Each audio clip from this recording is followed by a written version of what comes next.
Today we're going to be learning Nedarim Daf Lamed Bet. It's the Daf for Shabbat. We're going to start with a quick reminder of what we're up to. We were in the middle of a Mishnah, or middle of the Gemara on the Mishnah, that was talking a lot about Brit Milah and people who were circumcised, uncircumcised.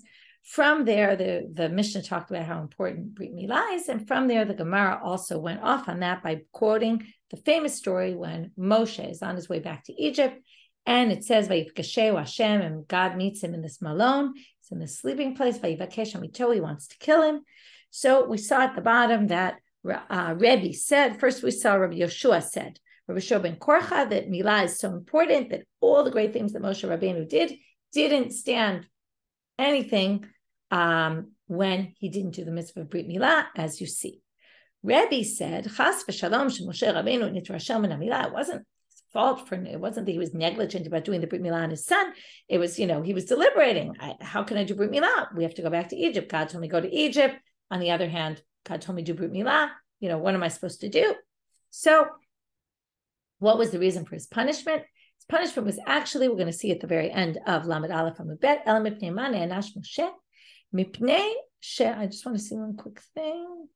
Yeah, it should be Rabbi, according to some of the commentaries, it's not Rebbe, it's Rabbi Yossi. Anyway, according to Rabbi Yossi, he was dealing with the sleeping arrangements, the Airbnb, where are we staying tonight? And there's a bit of a problem with this. So they say it was all because he was baderech b'malon. That's why they claim, they mentioned the malon. Why they mentioned the inn? Because that was what he was punished for. To which the Ran says, but it's a little bit something strange. Still, he was on the way, and still it doesn't resolve the question we asked about. He was struggling with, if I do the Brit Milah, we won't be able to travel, and God told me to travel, go back to Egypt.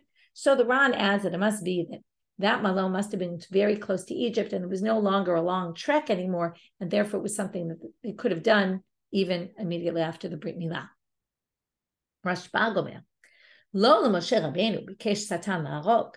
Don't think Vayivakesh Hamito. Notice it doesn't say Vayivakesh Hamit et Moshe. It doesn't say they were trying to kill Moshe. It says Vayivakesh Hamito.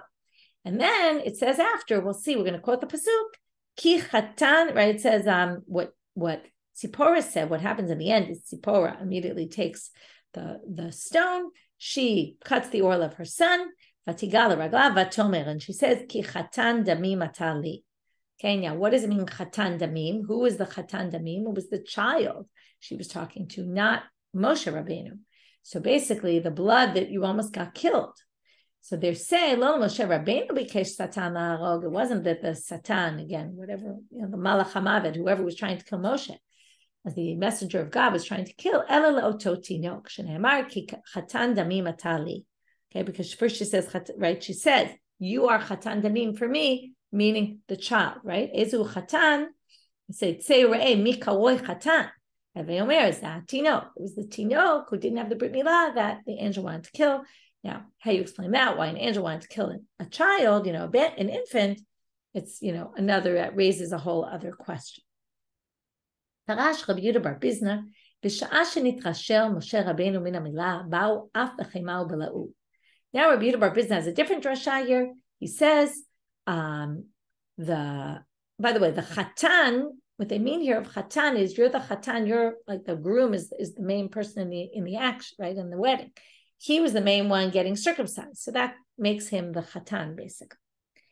Now they say, Rabbi Yehuda bar Bizna says that when Moshe Rabbeinu wasn't doing Brit Milah, what happened, and how did Tzipporah know that that's what was going on? When they were trying to kill Moshe or trying to kill the child, not knowing exactly what it was. Let's assume they were trying to kill Moshe.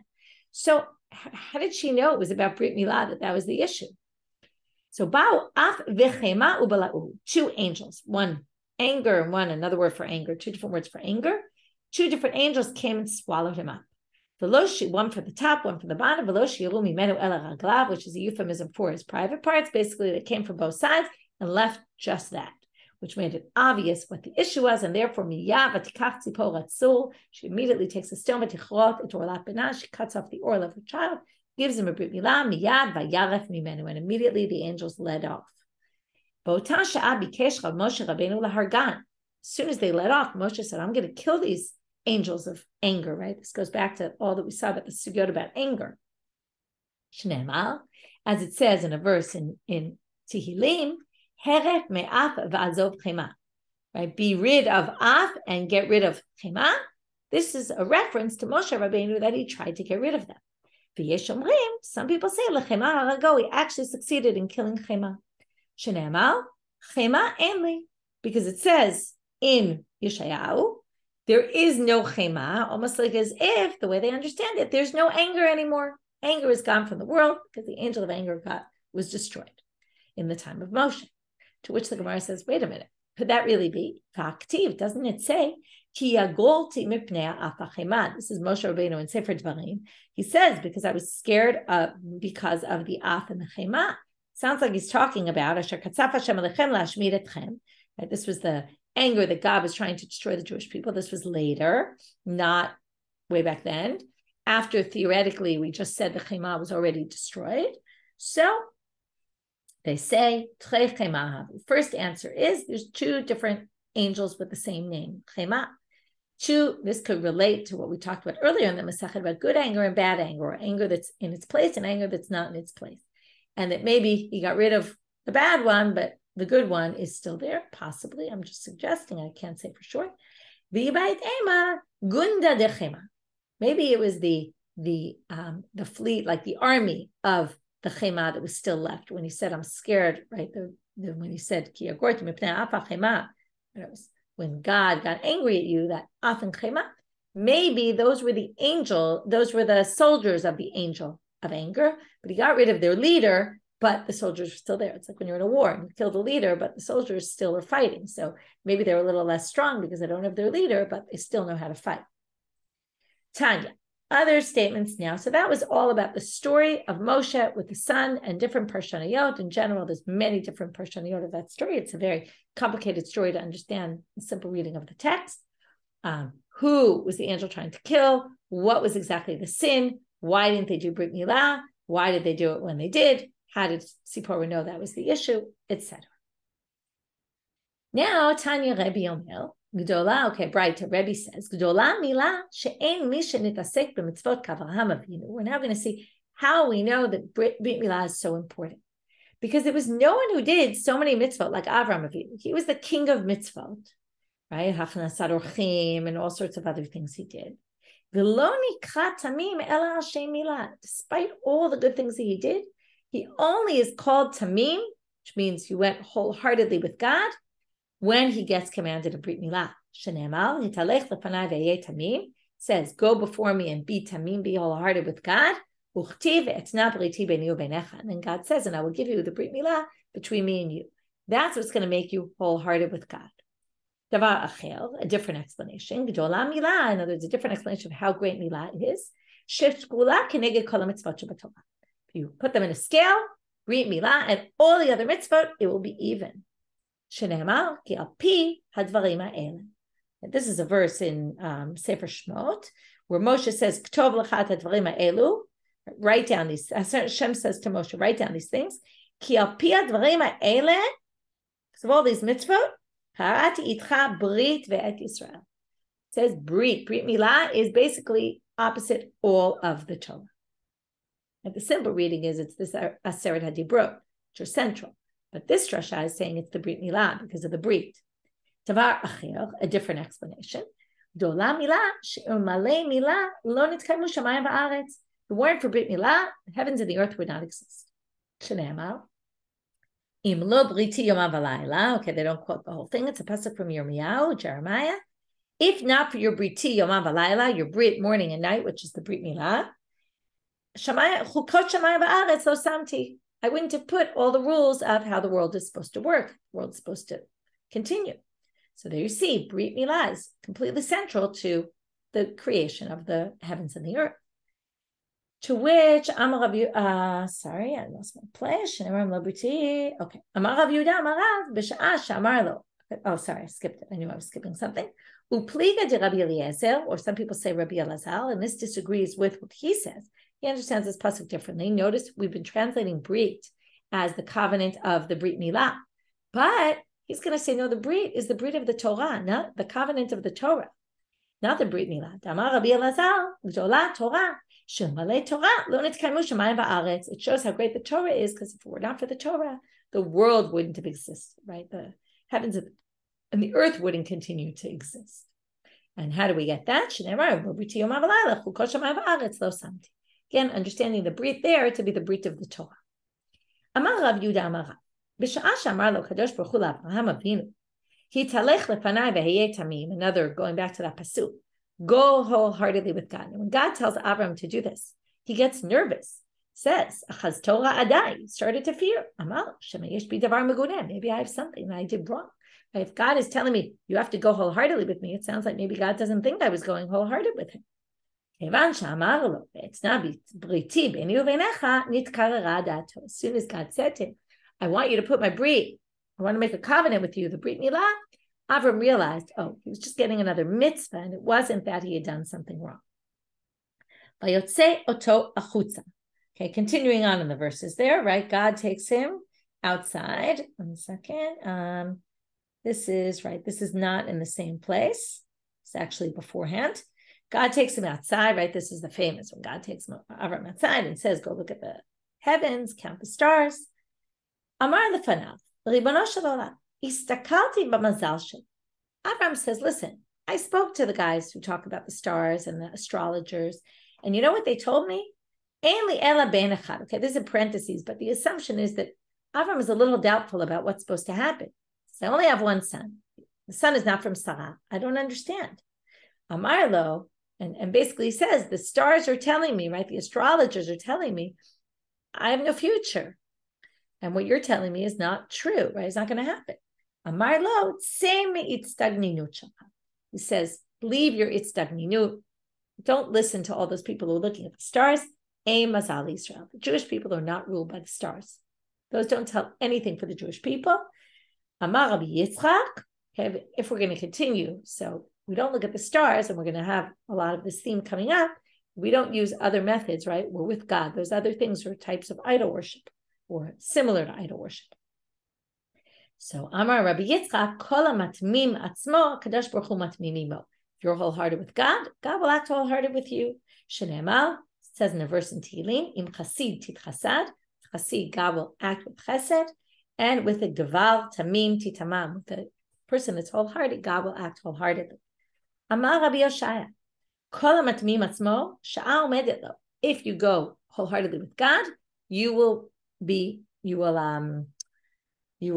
rise to greatness. Shenemal, Yitalech lefanai v'yeh tamim, uchtiv, and what does it say after? Vayita la'av hamon goyim, you're going to be, right, the head of a giant nation. So just like Abraham, same thing will happen to everyone else who does this. Amar Rebbe, Kol menachesh lo nachash. Anyone who does nichush, which is sorts of sorcery type things, magic, then lo nachash. Different ways of interpreting this. Either a snake will appear to him, which is always scary, or the nichush will work on him, right? If you try to use spells, the spells will go upon you, or the magic will kind of ruin you. Sheneval ki lo nachash b'Yaakov. And the way they understand this is lo with it, even though lo in the pasuk is with an aleph, lo nachash, it's saying the nachash will come to those who use nichush. To which the Gemara says, v'haba lamed aleph ktiv, but that's not what the pasuk says. It says lo with an aleph. It's not a nachash. So they say, fine, it's not from there. Basically, anyone who believes in a nachash, in nichush, sorry, not in a snake, in the sorcery, is basically not going wholeheartedly with God. So God will not go wholeheartedly with them. And then the nichush, the sorcery, will go back and harm him. Tane Ahava bereid Rabbi Zera. Okay, Ahava, the son of Rabbi Zera, interesting name, brought the following braita. Kol adam she'eno menachesh. If you don't use nichush, okay, now what is nichush? It's a way of trying to figure out the future. Right? Use magic often to figure out, like Abraham looked at the stars and what's going to be in the future. If you don't do that, like you know, when you push to get something, sometimes you don't get what you want at all. And if you're not pushing to get it, sometimes that's when you actually are rewarded that you will get it. So God will bring you in on secrets. How to understand this in the real world, I don't know. But God will bring you in on secrets that even the angels don't know. Shneemal, how do we know this? the main point is because they don't do nichush and they don't do magic, right? And what's the end of that pasuk? These are pasukim from Bilam when he's cursing the Jewish people. That comes out as a blessing, and it says there, now we'll be told to Yaakov and the Jewish people, ma pa'al el, what God is trying to do. Meaning, because you don't get involved in sorcery and magic, therefore you'll be rewarded that you'll see what God does. Amar Rabbi Ava Amar Rabbi Elazar, mipnei ma ne'anash Avraham Avinu, v'nishabdu banav lemitzrayim 210 shanim. Why did Avraham Avinu get punished that his sons had to suffer in slavery, right? And this actually is a section that appears after the war with the 5 kings and the 4 kings. And then there's the Brit Bein HaBetarim where Avram is promised that they will come into the land, but they're going to suffer on the way. So why is that? So they connect it with the previous, and they say it's because he enlisted the Torah scholars in the war, okay, which he shouldn't have done. How do we know he did this? He took, right, when Lot is captured, he takes the people in his house. What is chanichav?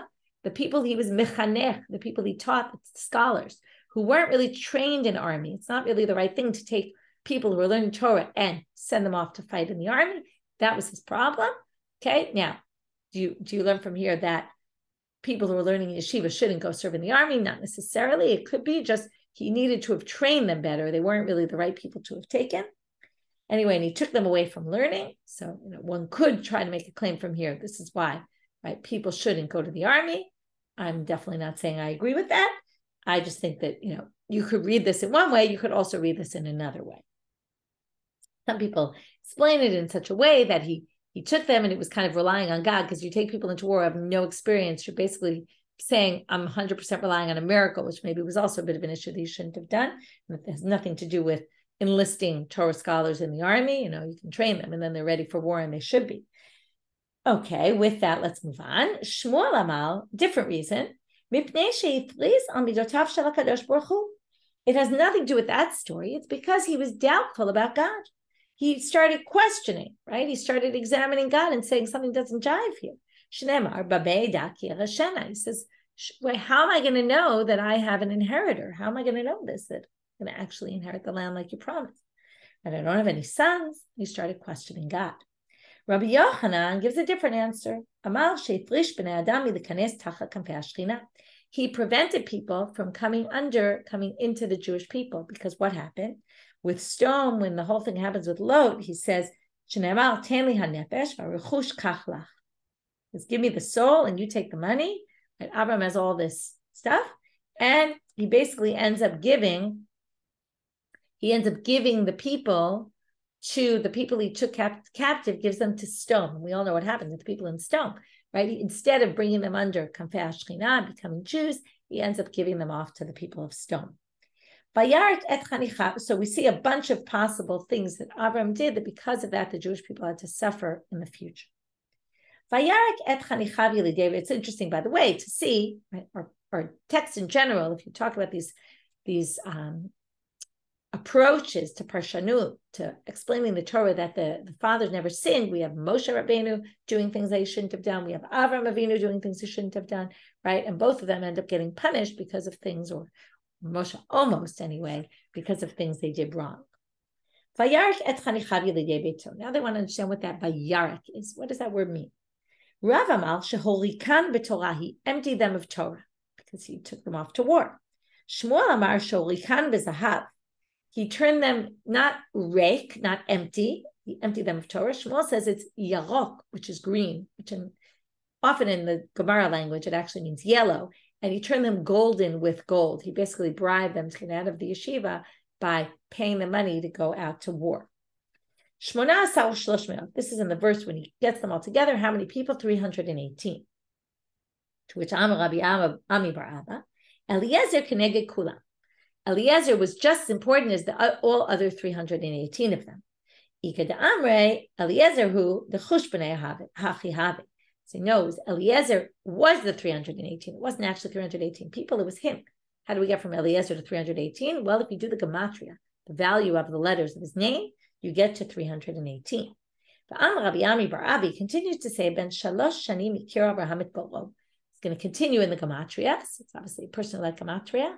And, right, it's putting numeric value to the letters and coming up with numbers, numerology. He said Avram was 3 when he recognized God. How do we know this? Shenemar Ekev Asher Shama Avraham B'Koli.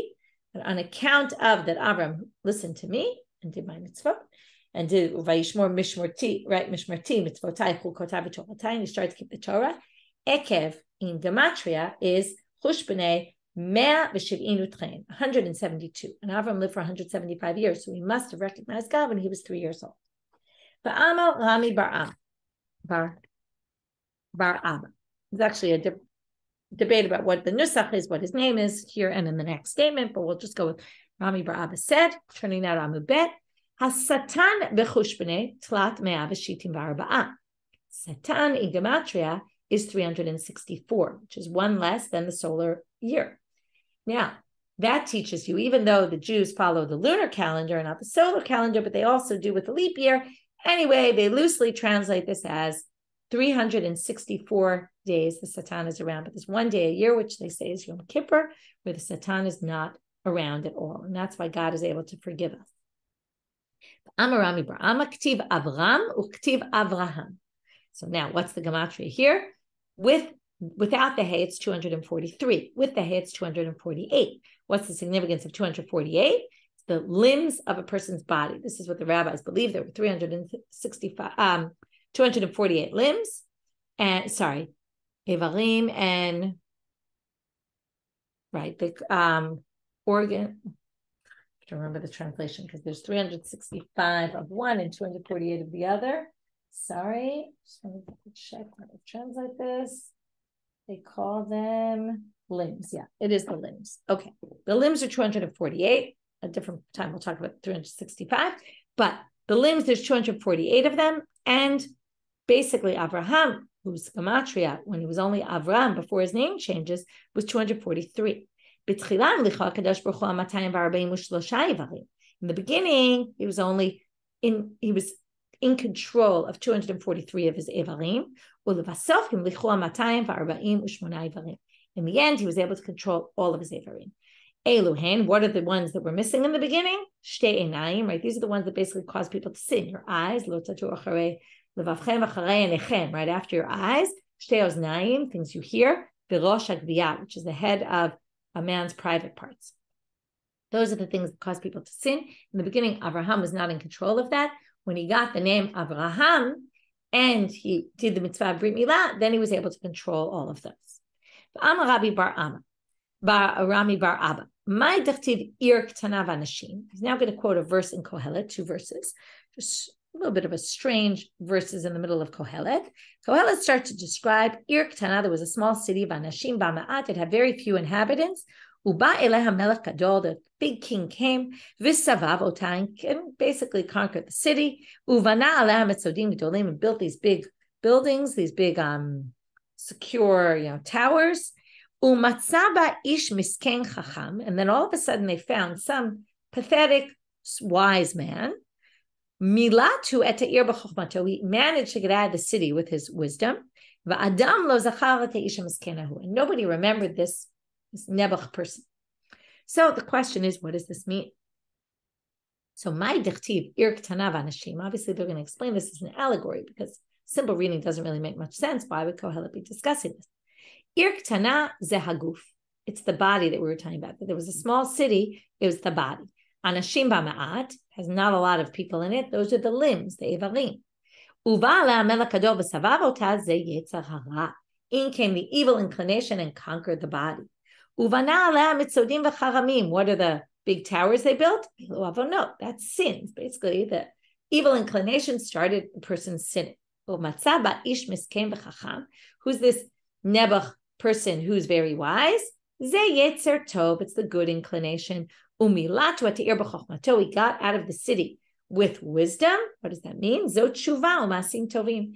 Repented and did good deeds. But what's the problem? Va'adam lo zachar et'isha miskenahu. But in the end, that person got forgotten because the b'shat yetzer hara lately demitkar le'yetzer tov. When the evil inclination comes along, nobody remembers the good inclination anymore. And again, other statements about chokhmah is how to kind of fight the evil inclination. HaChokhmah ta'oz l'chacham me'asara shalitim. This is a pasuk from Kohelet. HaChokhmah ta'oz l'chacham. What does it mean? It will give strength. Wisdom will give strength to the wise person. Zo tshuva u'masim tovim. That's doing repentance and good deeds.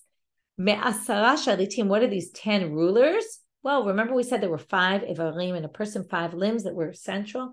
Now we're going to see there's 10 according to this.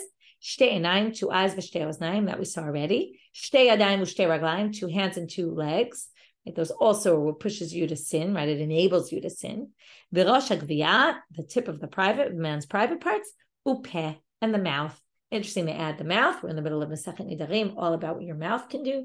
And that's what leads a person to sin. And again, if you use wisdom, which is doing good deeds and repenting, that the combination of that will help you fight the evil inclination and be in complete control of these 10 limbs, which are the ones that cause you to sin. Amar Rabbi Zachariah Mishum Rabbi Yishmael. We're going back now. We mentioned that story of the 5 kings and the 4 kings.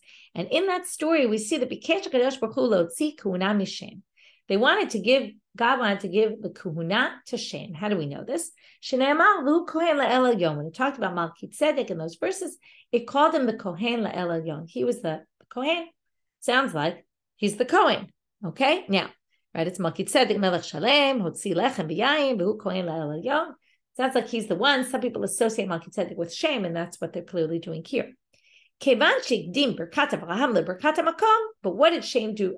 Melchizedek do wrong? That he lost it? Well, he first blessed Abraham and then blessed God. Shneimar Vayiracheu Vayomar Baruch Avraham La'el Elyon. Oh, Baruch Avram, sorry, La'el Elyon. Koneh Shamayim Va'aretz U'Baruch El Elyon. He blesses Avram and says, "You should be blessed to the head, to God, and right, the one who created Shamayim Va'aretz, and God should be blessed." So why did he bless Avram first? And why did Avram get the kuna instead of him? Amar lo Abraham, Abraham said, immediately he said, "What are you doing? How could you?" Right? Obviously, it doesn't say this in the text, but it's saying, Abraham understood that he made a mistake here, and he said, "Why are you giving me a bracha before you give God? I'm the servant, he's the master." Miyad netanal Abraham, and because of that, Abraham got the gift of that the priesthood was going to be given to Abraham. Shneimar ne'um Hashem ladoni, shev liyamini ad ashit oivecha hadom raglecha. This is from Tehillim, chapter 110, Kuf Yud. It says, God is saying, "Sit to my right until I make your enemies," which is a reference, they're saying, to this war with the 5 kings and the 4 kings. "Till your enemies will be your footstool." You'll put your foot on them. You'll put your feet on them. Ubatrektiv, and after that, it says, Nishba Hashem v'lo yinachem. God swore and didn't change his mind. Ata kohen la'olam. You will be a kohen forever.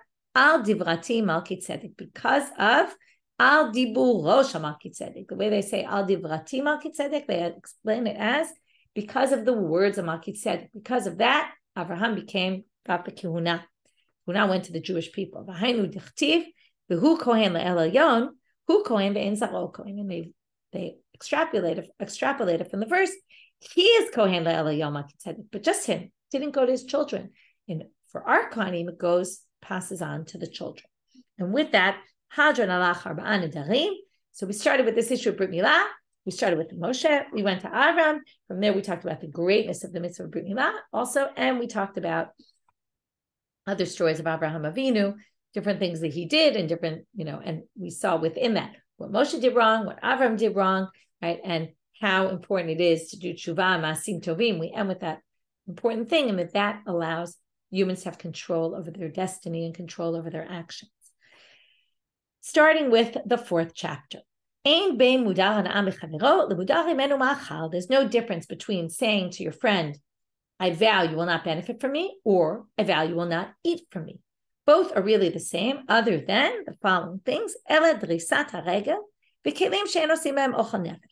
Other than walking through my field, which is considered benefit, but not food related, or borrowing utensils that are not food related utensils. Otherwise, they're basically overlapping, even though I'm sure we can come up with more examples.